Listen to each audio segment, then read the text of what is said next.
Friends, ಎಲ್ರಿಗೂ ನಮಸ್ಕಾರ. Welcome to my channel ಐಚ್ವಿಕಿ ವ್ಲಾಗ್ಸ್ ಇನ್ ಕನ್ನಡ. ಸೊ ನಿಮ್ಮೆಲ್ಲರಿಗೂ ಮತ್ತೊಂದು ಟ್ರಾವೆಲ್ ವಿಡಿಯೋಗೆ ಸ್ವಾಗತ. ನಾವು ಈ ಸರಿ ಹೋಗ್ತಾ ಇರುವಂಥದ್ದು ಒಂದು ಪ್ರಸಿದ್ಧವಾದಂಥ ದೇವಸ್ಥಾನ. ಯಾವುದು ಅಂತಂದರೆ ಉಳುವೆ ಶ್ರೀ ಚನ್ನಬಸವೇಶ್ವರ ದೇವಸ್ಥಾನಕ್ಕೆ ಹೊರಟಿದ್ವಿ. ಒಂದು ವರ್ಷದ ಮೇಲಾಗಿತ್ತು, ಹೋಗಿರಲಿಲ್ಲ. ಹಾಗಾಗಿ ಸಡನ್ನಾಗಿ ಪ್ಲ್ಯಾನ್ ಮಾಡಿಕೊಂಡು ನಾವು ಮತ್ತು ತವ್ರ ಮನೆಯವರೆಲ್ಲರೂ ಸೇರಿ ಹೊರಟ್ವಿ. ತುಂಬಾ ಮಳೆ ಇತ್ತು ಅವತ್ತು ನಾವು ಹೊರಟಿರೋ ದಿನ. ಹಾಗಾಗಿ ಮಳೆಗಾಲ ಆಗಿದ್ದರಿಂದ ಹಸಿರು ವಾತಾವರಣ, ಹೊಲದಲ್ಲಿ ಬೆಳೆ ಕೂಡ ಎಲ್ಲ ತುಂಬ ಚೆನ್ನಾಗಿತ್ತು. ಆ ವಾತಾವರಣವನ್ನು ಸವಿಯುತ್ತಾ ನಾವು ನಮ್ಮ ಟ್ರಾವೆಲ್ನ ತುಂಬಾ ಎಂಜಾಯ್ ಮಾಡಿದ್ವಿ.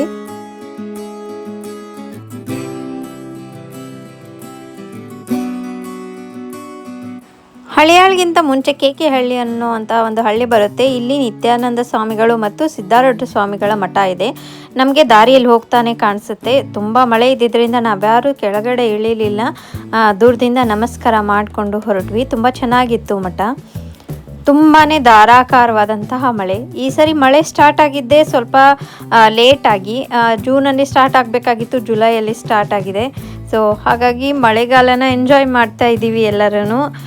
ಮಳೆಗಾಲ ಬಂತಂದರೆ ಸಾಕು, ನಮ್ಮೆಲ್ಲ ಮಲೆನಾಡು ಕಡೆ ನಮ್ಮ ಜರ್ನಿಗಳೆಲ್ಲ ಸ್ಟಾರ್ಟ್ ಆಗಿಬಿಡ್ತವೆ, ನಮ್ಮ ಟ್ರಾವೆಲೆಲ್ಲ. ಸೊ ಇಲ್ಲಿ ಕೆಸರಳ್ಳಿನ ಹಾಕಕ್ಕೆ ಬಂದ್ವಿ. ಇಲ್ಲಿಂದ ರೈಟ್ ಟರ್ನ್ ತೊಗೋಬೇಕಾಗುತ್ತೆ ದಾಂಡೇಲಿಗೆ. ಬಿಸಿ ಬಿಸಿ ಪಕೋಡ, ಬಜ್ಜಿ, ಬೋಂಡ, ಮಿರ್ಚಿ ಎಲ್ಲ ರೆಡಿ ಆಗಿದ್ದು ನಮಗೂ ನೋಡಿ ತಡೆಯೋಕ್ಕಾಗಲಿಲ್ಲ. ಯಾಕಂದರೆ ಈ ಮಳೆಗೆ ಆ ಬಜ್ಜಿ, ಪಕೋಡ, ಚಾಯ್ ಇದ್ದರೆ ಎಂಥ ಮಜಾ ಬರುತ್ತೆಲ್ಲ. ಸೊ ತಿನ್ಕೊಂಡು ಟೀ ಕುಡಿದು, ಬಿಸಿ ಬಿಸಿ ಟೀ ಕುಡಿತಾ ನಾವು ನಮ್ಮ ಟ್ರಾವೆಲ್ನ ಕಂಟಿನ್ಯೂ ಮಾಡಿದ್ವಿ. ತುಂಬಾ ಮಳೆ ಇತ್ತು. ನಮ್ಮ ಸೈಡ್ ಅಷ್ಟಿಲ್ಲ, ಬಟ್ ಇಲ್ಲಿ ತುಂಬಾ ಮಳೆ ಇದೆ, ಹಳೆಯಾಳ್ ದಾಂಡೇಲಿ ಈ ಕಡೆ ಎಲ್ಲ.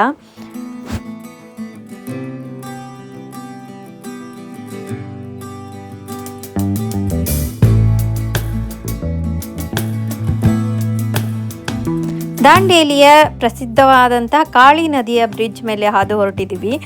ಮಳೆಗಾಲ ಸ್ವಲ್ಪ ತಡ ಆಗಿದ್ದರಿಂದ ಅಷ್ಟೊಂದಾಗಿ ಇನ್ನೂ ನೀರು ಬಂದಿಲ್ಲ. ಬಟ್ ಯಾವಾಗಲೂ ಕೂಡ ಕಾಳಿ ನದಿಯಲ್ಲಿ ಯಾವಾಗಲೂ ನೀರಿದ್ದೇ ಇರುತ್ತೆ. ಸೊ ನೋಡ್ತಾ ನಾವು ಮುಂದೆ ಸಾಗಿದ್ವಿ. ಈ ಹಿಂದೆ ಒಂದು ವಿಡಿಯೋ ಹಾಕಿದ್ದೀನಿ ನಾನು, ಉಳುವೆ ಶ್ರೀ ಚನ್ನಬಸವೇಶ್ವರ ದೇವಸ್ಥಾನದ ಮಾಹಿತಿಯ ಬಗ್ಗೆ. ಯಾರಿಗಾದ್ರೂ ನೋಡೋ ಆಸೆ ಇದ್ದರೆ ಹೋಗಿ ನೋಡ್ಬೋದು. ಡಿಸ್ಕ್ರಿಪ್ಷನ್ನಲ್ಲಿ ಅದರ ಲಿಂಕನ್ನು ಕೊಟ್ಟಿರ್ತೀನಿ.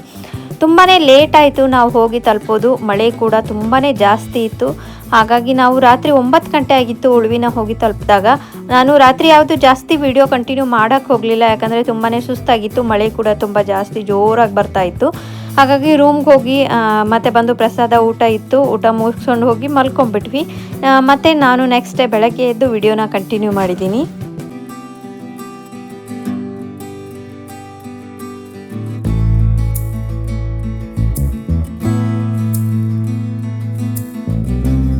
Hi friends, good morning. ಎಲ್ಲರೂ ಬೆಳಗ್ಗೆದ್ದು ಸ್ನಾನ ಮಾಡ್ಕೊಂಡು ರೆಡಿಯಾಗಿದ್ದೀವಿ. ಇವಾಗ ದೇವಸ್ಥಾನಕ್ಕೆ ಹೋಗಬೇಕು. ಹೇಗಿದೆ ದೇವಸ್ಥಾನ, ಏನು ದೇವ್ರ ಪೂಜೆ ಯಾವ ರೀತಿ ಆಗ್ತಾಯಿದೆ ಏನು ಅಂತ ತೋರಿಸ್ತೀನಂತೆ ಮುಂದೆ.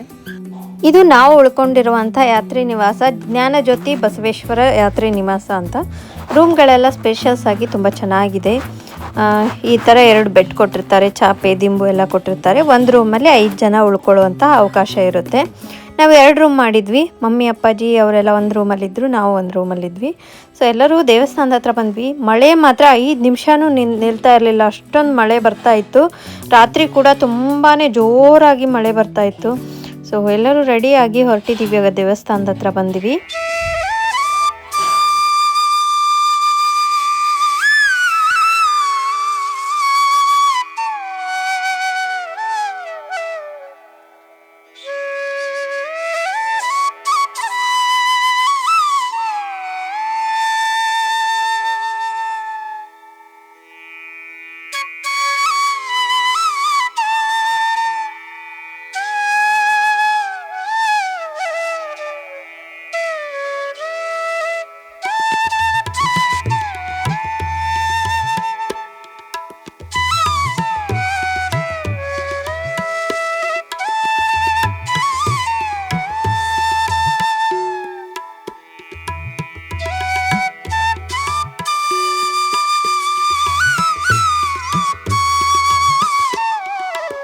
ಉಳುವೆಯ ಚನ್ನಬಸವೇಶ್ವರ ದೇವಸ್ಥಾನ ಮತ್ತು ಚನ್ನಬಸವೇಶ್ವರರ ಬಗ್ಗೆ ಮಾಹಿತಿಯನ್ನು ಹಿಂದಿನ ವಿಡಿಯೋದಲ್ಲಿ ನಾನು ತುಂಬ ಚೆನ್ನಾಗಿ ವಿವರಣೆಯನ್ನು ಕೊಟ್ಟಿದ್ದೀನಿ. ಹೋಗಿ ಯಾರು ಬೇಕು ಡಿಸ್ಕ್ರಿಪ್ಷನ್ನಲ್ಲಿ ಲಿಂಕ್ ಇದೆ, ನೋಡ್ಬೋದು.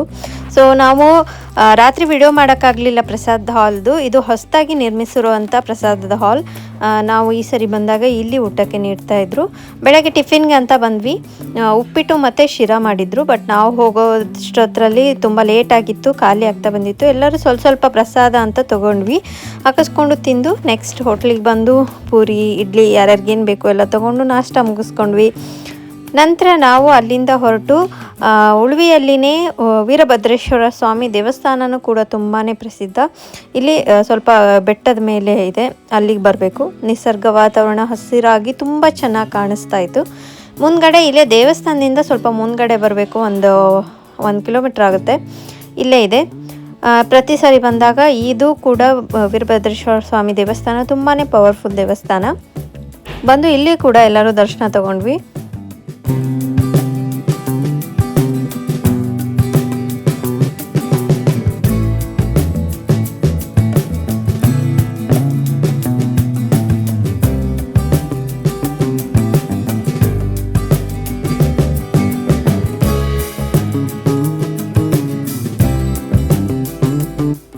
ನಾವು ಬರೋಷ್ಟರಲ್ಲಿ ಆಗಲೇ ದೇವಸ್ಥಾನ ಯಾಕೋ ಕ್ಲೋಸ್ ಮಾಡಿದ್ರು, ಇಲ್ಲಾಂದರೆ ಓಪನ್ ಇರ್ತಾ ಇತ್ತು. ಸೊ ಹೊರಗಡೆಯಿಂದನೇ ನಮಸ್ಕಾರ ಮಾಡಿಕೊಂಡು ನಾವು ಇಲ್ಲಿ ಉಳುವಿಯ ಹೊಂಡದ ಹತ್ರ ಬಂದ್ವಿ. ತುಂಬಾ ಚೆನ್ನಾಗಿರುವಂತಹ ಸುಂದರವಾದಂಥ ಹೊಂಡ ಇದು.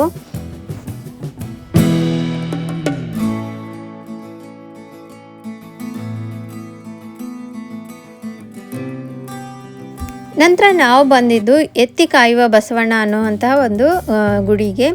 ಇಲ್ಲಿರುವ ದೇವಸ್ಥಾನ ಕೂಡ ತುಂಬಾ ಪ್ರಸಿದ್ಧವಾದದ್ದು. ಯಾರೇ ಉಳುವಿಗೆ ಬಂದರೂ ಇಲ್ಲಿ ಬಂದು ದರ್ಶನ ಮಾಡ್ತಾರೆ. ಹಾಗೆ ಇಲ್ಲಿ ಒಂದು ರೀತಿಯ ಕಾಡಲ್ಲಿ ಸಿಗುವಂಥ ಕಾಯಿ ಸಿಗುತ್ತೆ, ಅದನ್ನು ತೆಗೆದುಕೊಂಡು ಹೋಗಿ ಅವ್ರ ಮನೆಗಳಲ್ಲಿರುವ ಹಸುವಿನ ಕೊರಳಿಗೆ ಕಟ್ಟಿದರೆ ಒಳ್ಳೆಯದಾಗುತ್ತೆ ಅಂತ ಹೇಳ್ತಾರೆ. ಹಾಗಾಗಿ ಎಲ್ಲರೂ ತೊಗೊಂಡು ಹೋಗ್ತಾರೆ, ರೈತರು ಬಂದವರು. ಮನೆಯಲ್ಲಿ ಕೂಡ ಕಾಯಿನ ಇಟ್ಟು ಪೂಜೆನೂ ಕೂಡ ಮಾಡ್ತಾರೆ. ನಂತರ ನಾವೆಲ್ಲ ಹೆಂಗಸರು ಹೋಗಿದ್ದೆ ಶಾಪಿಂಗಿಗೆ. ಯಾಕಂದರೆ ಉಳುವಿಗೆ ಬಂದರೆ ಉಳುವಿ ಬಳೆ ತೊಗೊಳ್ಳಾರ್ದೆ ನಾವು ಮನೆಗೆ ಹೋಗಲ್ಲ. ಸೊ ಪ್ರತಿಯೊಬ್ಬರು ಉಳುವಿಗೆ ಬಂದವರು ಉಳುವಿ ಬಳೆ ಹಾಕ್ಕೊಳ್ಳೇಬೇಕು ಅಂತ ಹೇಳ್ತಾರೆ, ತೊಗೊತಾರೆ. ಸೊ ನಾವು ಕೂಡ ಹೋಗಿ ಬಳೆ ಎಲ್ಲ ಶಾಪಿಂಗ್ ಮಾಡಿದ್ವಿ, ಬಳೆ ತೊಗೊಂಡ್ವಿ. ಮತ್ತು ನಮಗೆ ಯಾರ್ಯಾರಿಗೆ ಏನೇನು ಬೇಕು ವಿಭೂತಿ ಅದೆಲ್ಲ ಮನೆಗೆ ತೊಗೊಂಡ್ವಿ. ಉಳುವಿಯ ಬಳೆ ತುಂಬಾ ಸ್ಪೆಷಲ್ಲು. ಈ ಥರದ ಬಳೆ ಮತ್ತೆ ನಿಮಗೆಲ್ಲೂ ಸಿಗೋದಿಲ್ಲ. ಸೊ ಹಾಗಾಗಿ ಎಲ್ಲರೂ ಕೂಡ ಬಳೆನ ತೊಗೊಂಡ್ವಿ. ದೇವಸ್ಥಾನ ಮುಂದೆ ನಿಂತ್ಕೊಂಡು ಇನ್ನೊಂದ್ಸರಿ ನಮಸ್ಕಾರ ಮಾಡಿ ನಾವು ಉಳುವಿಯಿಂದ ವಾಪಸ್ ನಮ್ಮ ಊರಿಗೆ ಹೊರಟ್ವಿ. ಮಳೆಯಲ್ಲೇ ಬಂದ್ವಿ, ಮಳೆಯಲ್ಲೇ ವಾಪಸ್ ಹೊರಟ್ವಿ. ತುಂಬಾ ಮಳೆ ಇದೆ ಉಳುವಿಯಲ್ಲಿ. ಸೊ ತುಂಬಾ ಖುಷಿ ಆಯಿತು. ದೇವಸ್ಥಾನಕ್ಕೆ ಬಂದು ಹೋಗಿ 1 ವರ್ಷದ ಮೇಲಾಗಿತ್ತು. ಹಾಗೆ ನಮ್ಮ ತಮ್ಮನ ಮದುವೆ ಆದಮೇಲೆ ಬರಬೇಕು ಅಂದ್ಕೊಂಡಿದ್ವಿ, ಬರೋಕ್ಕಾಗಿರಲಿಲ್ಲ. ಸೊ ಬಂದಿದ್ದು ತುಂಬಾ ಖುಷಿ ಆಯಿತು. ನಿಸರ್ಗ ತುಂಬಾ ಚೆನ್ನಾಗಿ ಕಾಣಿಸ್ತಾ ಇದೆ ಮಳೆಗಾಲದಲ್ಲಿ. ಇನ್ಮೇಲೆ ನಮ್ಮ ಟ್ರಾವೆಲ್ ವಿಡಿಯೋಗಳು ಕೂಡ ಜಾಸ್ತಿನೇ ಬರ್ತವೆ. ಸೊ ನಾವು ಎಲ್ಲರೂ ಎಂಜಾಯ್ ಮಾಡಿದ್ವಿ. ಈ ವಿಡಿಯೋ ನಿಮ್ಮೆಲ್ಲರಿಗೂ ಇಷ್ಟ ಆಗಿದೆ ಅನ್ಕೋತೀನಿ. ಇಷ್ಟ ಆಗಿದ್ರೆ ವಿಡಿಯೋನ ಲೈಕ್ ಮಾಡಿರಿ, ಶೇರ್ ಮಾಡಿರಿ. ಹಾಗೆ ನಿಮ್ಮ ಅನಿಸಿಕೆಗಳನ್ನ ಕಮೆಂಟ್ ರೂಪದಲ್ಲಿ ತಿಳಿಸಿ. ನನ್ನ ಚಾನಲ್ನ ಸಬ್ಸ್ಕ್ರೈಬ್ ಮಾಡ್ಕೊಳ್ರಿ. ಪಕ್ಕದಲ್ಲಿರೋ ಬೆಲ್ ಐಕನ್ ಒತ್ತಿ. ನನ್ನ ಎಲ್ಲ ವಿಡಿಯೋ ನೋಟಿಫಿಕೇಷನ್ಗಳು ಕೂಡ ನಿಮಗೆ ಬರುತ್ತೆ. So thanks for watching. Love you all. Bye.